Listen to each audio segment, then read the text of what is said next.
ദൈവനാമത്തിന് മഹത്വമുണ്ടാകട്ടെ. ഇന്ന് 100-ാം ദിനം. നാം വായിക്കുന്നത് ലേവ്യ പുസ്തകം 10-ാം അധ്യായം, സങ്കീർത്തനങ്ങൾ 100-ാം അധ്യായവും അപ്പോസ്തല പ്രവൃത്തി 11-ാം അധ്യായവുമാണ്. ലേവ്യ പുസ്തകം 10-ാം അധ്യായം. അനന്തരം അഹരോന്റെ പുത്രന്മാരായ നാദാബും അബിഹുവും ഓരോ ധൂപകലശം എടുത്ത് അതിൽ തീയിട്ട് അതിന്മേൽ ധൂപവർഗമിട്ടു. അങ്ങനെ തങ്ങളോട് കൽപ്പിച്ചതല്ലാത്ത അന്യാഗ്നി യഹോവയുടെ സന്നിധിയിൽ കൊണ്ടുവന്നു. ഉടനെ യഹോവയുടെ സന്നിധിയിൽ നിന്ന് തീ പുറപ്പെട്ട് അവരെ ദഹിപ്പിച്ചു കളഞ്ഞു. അവർ യഹോവയുടെ സന്നിധിയിൽ മരിച്ചുപോയി. അപ്പോൾ മോശെ, എന്നോട് അടുക്കുന്നവരിൽ ഞാൻ ശുദ്ധീകരിക്കപ്പെടും, സർവ്വജനത്തിൻ്റെയും മുമ്പാകെ ഞാൻ മഹത്വപ്പെടുമെന്ന് യഹോവ അരുളി ചെയ്തത് ഇത് തന്നെയെന്ന് അഹരോനോട് പറഞ്ഞു. അഹരോനോ മിണ്ടാതിരുന്നു. പിന്നെ മോശെ അഹരോന്റെ ഇളയപ്പൻ ഉസിയേലിന്റെ പുത്രന്മാരായ മീശായേലിനെയും എൽസാഫാനെയും വിളിച്ച് അവരോട്, നിങ്ങൾ അടുത്തു ചെന്ന് നിങ്ങളുടെ സഹോദരന്മാരെ വിശുദ്ധ മന്ദിരത്തിന്റെ മുമ്പിൽ നിന്ന് പാളയത്തിന് പുറത്തു കൊണ്ടുപോകുവിൻ എന്ന് പറഞ്ഞു. മോശെ പറഞ്ഞതുപോലെ അവർ അടുത്തു ചെന്ന് അവരെ അവരുടെ അങ്കികളോടുകൂടെ പാളയത്തിന് പുറത്തു കൊണ്ടുപോയി. പിന്നെ മോശെ അഹരോനോടും അവന്റെ പുത്രന്മാരായ എലയാസരോടും ഈഥാമാരോടും, നിങ്ങൾ മരിക്കാതെയും സർവ്വസഭയുടെ മേൽ കോപം വരാതെയും ഇരിപ്പാൻ നിങ്ങളുടെ തലമുടി പിച്ചിപ്പറിക്കരുത്, നിങ്ങളുടെ വസ്ത്രം കീറുകയും അരുത്. നിങ്ങളുടെ സഹോദരന്മാരായ ഇസ്രായേൽ ഗൃഹമൊക്കെയും യഹോവ ദഹിപ്പിച്ച ദഹന നിമിത്തം കരയട്ടെ. നിങ്ങളോ മരിച്ചു പോകാതിരിക്കേണ്ടതിന് സമാഗമന കൂടാരത്തിന്റെ വാതിൽ വിട്ട് പുറത്തു പോകരുത്. യഹോവയുടെ അഭിഷേകതൈലം നിങ്ങളുടെ മേൽ ഇരിക്കുന്നുവല്ലോ എന്ന് പറഞ്ഞു. അവർ മോശയുടെ വചനം പോലെ തന്നെ ചെയ്തു. യഹോവ അഹരോനോട് അരുളി ചെയ്തത്, നീയും നിന്റെ പുത്രന്മാരും മരിച്ചു പോകാതിരിക്കേണ്ടതിന് സമാഗമന കൂടാരത്തിൽ കടക്കുമ്പോൾ വീഞ്ഞും മദ്യവും കുടിക്കരുത്. ഇത് നിങ്ങൾക്ക് തലമുറ തലമുറയായി എന്നേക്കുമുള്ള ചട്ടമായിരിക്കണം. ശുദ്ധവും അശുദ്ധവും മലിനവും നിർമ്മലവും തമ്മിൽ നിങ്ങൾ വകതിരിക്കേണ്ടതിനും യഹോവ മോശെ മുഖാന്തരം ഇസ്രായേൽ മക്കളോട് കൽപ്പിച്ച സകല പ്രമാണങ്ങളും അവരെ ഉപദേശിക്കേണ്ടതിനും തന്നെ. അഹരോനോടും അവന്റെ ശേഷിപ്പുള്ള പുത്രന്മാരായ എലയാസരോടും ഈഥാമാരോടും മോശെ പറഞ്ഞത് എന്തെന്നാൽ, യഹോവയുടെ ദഹനയാഗങ്ങളിൽ ശേഷിപ്പുള്ള ഭോജനയാഗം നിങ്ങൾ എടുത്ത് യാഗപീഠത്തിന്റെ അടുക്കൽ വെച്ച് പുളിപ്പില്ലാത്തതായി ഭക്ഷിപ്പിൻ. അത് അതിവിശുദ്ധം. അത് ഒരു വിശുദ്ധ സ്ഥലത്ത് വെച്ച് ഭക്ഷിക്കണം. യഹോവയുടെ ദഹനയാഗങ്ങളിൽ അത് നിനക്കുള്ള അവകാശവും നിന്റെ പുത്രന്മാർക്കുള്ള അവകാശവുമാകുന്നു.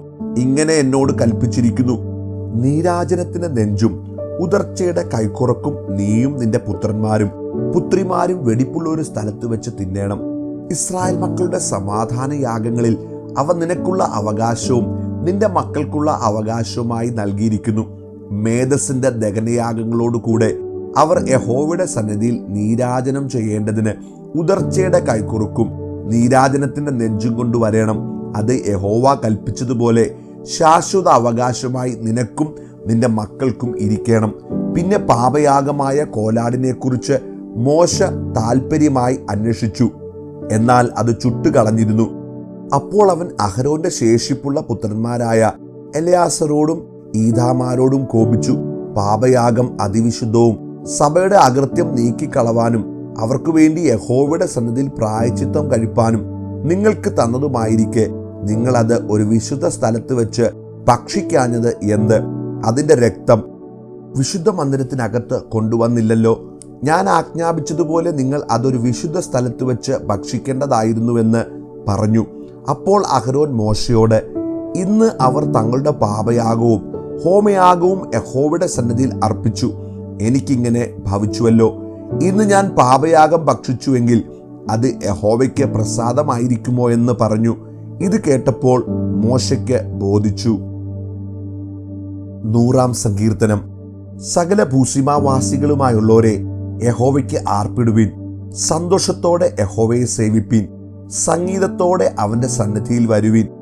യഹോവ തന്നെ ദൈവമെന്നറിവിൻ. അവൻ നമ്മെ ഉണ്ടാക്കി, നാം അവനുള്ളവർ ആകുന്നു. അവന്റെ ജനവും അവൻ മേയിക്കുന്ന ആടുകളും തന്നെ. അവന്റെ വാതിലുകളിൽ സ്തോത്രത്തോടും അവന്റെ പ്രാകാരങ്ങളിൽ സ്തുതിയോടും കൂടെ വരുവിൻ. അവന് സ്തോത്രം ചെയ്ത് അവന്റെ നാമത്തെ വാഴ്ത്തുവിൻ. യഹോവ നല്ലവനല്ലോ, അവന്റെ ദയ എന്നേക്കുമുള്ളത്. അവന്റെ വിശ്വസ്തത തലമുറ തലമുറയായും ഇരിക്കുന്നു. അപ്പോസ്തലപ്രവൃത്തി 11 അധ്യായം. ജാതികളും ദൈവവചനം കൈക്കൊണ്ടുവെന്ന് അപ്പോസ്തലന്മാരും യഹൂദയിലുള്ള സഹോദരന്മാരും കേട്ടു. പത്രോസ് യെരുശലേമിലെത്തിയപ്പോൾ പരിച്ഛേദനക്കാർ അവനോട് വാദിച്ചു, നീ അഗ്രചർമ്മികളുടെ അടുക്കൽ ചെന്ന് അവരോടുകൂടെ ഭക്ഷിച്ചു എന്ന് പറഞ്ഞു. പത്രോസ് കാര്യം ആദ്യം മുതൽ ക്രമമായി അവരോട് വിവരിച്ചു പറഞ്ഞത്, ഞാൻ യോപ്പ പട്ടണത്തിൽ പ്രാർത്ഥിച്ചുകൊണ്ടിരിക്കുമ്പോൾ വിവശതയിൽ ഒരു ദർശനം കണ്ടു. ആകാശത്ത് നിന്ന് 4 കോണും കെട്ടി ഇറക്കിയ വലിയ തുപ്പട്ടി പോലെ ഒരു പാത്രം എൻ്റെ അടുക്കലോളം വന്നു. അതിൽ ഞാൻ സൂക്ഷിച്ചു നോക്കിയപ്പോൾ ഭൂമിയിലെ 4 കാലികളെയും കാട്ടുമൃഗങ്ങളെയും ഇഴജാതികളെയും ആകാശത്തിലെ പറവകളെയും കണ്ടു. പത്രോസേ, എഴുന്നേറ്റ് അറുത്ത് തിന്നുക എന്ന് എന്നോട് പറയുന്ന ഒരു ശബ്ദവും കേട്ടു. അതിന് ഞാൻ, ഒരിക്കലും പാടില്ല കർത്താവേ, മലിനമോ അശുദ്ധമോ ആയ യാതൊന്നും ഒരിക്കലും എൻ്റെ വായിൽ ചെന്നിട്ടില്ലല്ലോ എന്ന് പറഞ്ഞു. ആ ശബ്ദം പിന്നെയും ആകാശത്ത് നിന്ന്, ദൈവം ശുദ്ധീകരിച്ചത് നീ മലിനമെന്ന് വിചാരിക്കരുത് എന്ന് ഉത്തരം പറഞ്ഞു. ഇത് 3 പ്രാവശ്യം ഉണ്ടായി. പിന്നെ എല്ലാം തിരികെ ആകാശത്തിലേക്ക് വലിച്ചെടുത്തു. അപ്പോൾ തന്നെ കൈസരിൽ നിന്ന് എൻ്റെ അടുക്കൽ അയച്ചിരുന്ന 3 പുരുഷന്മാർ ഞങ്ങൾ പാർത്ത വീട്ടിന്റെ മുമ്പിൽ നിന്നിരുന്നു. ഒന്നും സംശയിക്കാതെ അവരോടുകൂടെ പോകുവാൻ ആത്മാവ് എന്നോട് കൽപ്പിച്ചു. ഈ 6 സഹോദരന്മാരും എന്നോടുകൂടെ പോന്നു. ഞങ്ങൾ ആ പുരുഷന്റെ വീട്ടിൽ ചെന്നു. അവൻ തന്റെ വീട്ടിൽ ഒരു ദൂതൻ നിൽക്കുന്നത് കണ്ടുവെന്നും, നീ യോപ്പയിലേക്ക് ആളയച്ചു പത്രോസ് എന്ന് മറുപേരുള്ള ശീമോനെ വരുത്തുക, നീയും നിന്റെ ഗ്രഹം മുഴുവനും രക്ഷിക്കപ്പെടുവാനുള്ള വാക്കുകളെ അവൻ നിന്നോട് സംസാരിക്കുമെന്ന് ദൂതൻ പറഞ്ഞുവെന്നും ഞങ്ങളോട് അറിയിച്ചു. ഞാൻ സംസാരിച്ചു തുടങ്ങിയപ്പോഴേക്ക് പരിശുദ്ധാത്മാവ് ആദിയിൽ നമ്മുടെ മേൽ എന്ന പോലെ അവരുടെ മേലും വന്നു. അപ്പോൾ ഞാൻ യോഹന്നാൻ വെള്ളം കൊണ്ട് സ്നാനം കഴിപ്പിച്ചു, നിങ്ങൾക്കോ പരിശുദ്ധാത്മാവ് കൊണ്ട് സ്നാനം ലഭിക്കുമെന്ന് കർത്താവ് പറഞ്ഞ വാക്ക് ഓർത്തു. ആകയാൽ കർത്താവായ യേശുക്രിസ്തുവിൽ വിശ്വസിച്ചവരായ നമുക്ക് തന്നതുപോലെ അതേ ദാനത്തെ അവർക്കും ദൈവം കൊടുത്തുവെങ്കിൽ ദൈവത്തെ തടുപ്പാൻ തക്കവണ്ണം ഞാൻ ആർ. അവർ ഇത് കേട്ടപ്പോൾ മിണ്ടാതിരുന്നു. അങ്ങനെ ആയാൽ ദൈവം ജാതികൾക്കും ജീവപ്രാപ്തിക്കായി മാനസാന്തരം നൽകിയല്ലോ എന്ന് പറഞ്ഞു ദൈവത്തെ മഹത്വപ്പെടുത്തി. സ്തേഫാനോസ് നിമിത്തമുണ്ടായ ഉപദ്രവം ഹേതുവാൽ ചെതറിപ്പോയവർ യഹൂദന്മാരോടല്ലാതെ മറ്റാരോടും വചനം സംസാരിക്കാതെ ഫൊയ്നിക്യ, കുപ്രോസ്, അന്ത്യോക്യ എന്നീ പ്രദേശങ്ങളൊക്കെയും സഞ്ചരിച്ചു. അവരിൽ ചിലർ കുപ്രോസുകാരും കുറേനക്കാരുമായിരുന്നു. അവർ അന്ത്യോക്യയിലെത്തിയ ശേഷം യവനന്മാരോടും കർത്താവായ യേശുവിനെ കുറിച്ചുള്ള സുവിശേഷം അറിയിച്ചു. കർത്താവിന്റെ കൈ അവരോടുകൂടെ ഉണ്ടായിരുന്നു. വലിയൊരു കൂട്ടം വിശ്വസിച്ച് കർത്താവിലേക്ക് തിരിഞ്ഞു. അവരെക്കുറിച്ചുള്ള ഈ വർത്തമാനം യെരുശലേമിലെ സഭയുടെ ചെവിയിലെത്തിയപ്പോൾ അവർ ബർന്നബാസിനെ അന്ത്യോക്യയോളം പറഞ്ഞയച്ചു. അവൻ ചെന്ന് ദൈവകൃപ കണ്ട് സന്തോഷിച്ചു.